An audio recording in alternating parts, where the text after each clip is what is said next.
सोयाबीनचा असा वेगळा प्रकार तुम्ही बनवून खाल्लाय का हे मला नक्की कमेंटमध्ये सांगा. तर चला सुरू करूयात आजच्या आपल्या रेसिपीला.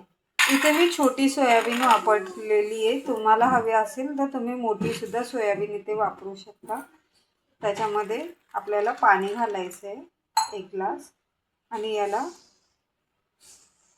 15 ते 20 मिनिटं आपल्याला याला झाकून साईडला ठेवून द्यायचं आहे. हे बघा इथे सोयावडी जी आहे ती आपली भिजून झालेली आहे बघा, मस्त अशी भिजलेली. आता आपण याला 2 पाण्याने चांगलं स्वच्छ असं वॉश करून घेऊयात. हे बघा इथे 2 ते 3 पाण्याने मी स्वच्छ याला धुवून घेतलेलं आहे.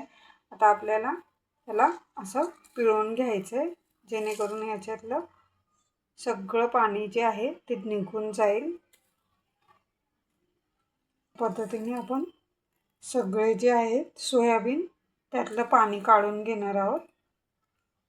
हे बघा हे पूर्ण आपलं सोयाबीन जे आहे त्यातलं आपण पूर्ण पाणी काढून घेतलेलं आहे. हे बघा इथे मी तव्यामध्ये तेल गरम करायला ठेवलेलं आहे आधीच. त्यात आता आपण हे सोयाबीन जे आहे सगळे टाकून घेणार आहोत आणि याला स्लो गॅसवरच आपल्याला तळून घ्यायचं आहे. मध्ये मध्ये हलवत राहायचं आहे असं जेणेकरून जळणार नाही. ते होत आलेले आहे. हे बघा बघू शकता तुम्ही. हे बघा 2 मिनिटं आपण याला फ्राय करून घेणार आहोत. गॅस बंद. हे सोयाबीन जे आहे ते आपण असे साईडला करून डिशमध्ये काढून घेऊ. बघू शकता तुम्ही आवाज कसा येतो याचा. हे बघा बघू शकता तुम्ही याचा आवाज. हे बघा किती क्रिस्पी असं झालेलं आहे. आता यात आपण चवीनुसार मीठ, किंचित असा मसाला घेतलेला आहे मी आणि चाट मसाला घेतलेला आहे. हे आपण घालणार आहोत आणि याला जस्ट असं मिक्स करायचं आहे.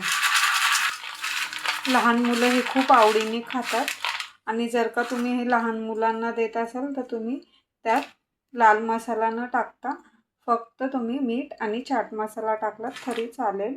खूप सुंदर लागतं हे. तुम्ही ही रेसिपी नक्की ट्राय करून बघा. कसा आहे युग? चांगला आहे. आवडलं तुला? हा आवडलं. थँक्यू.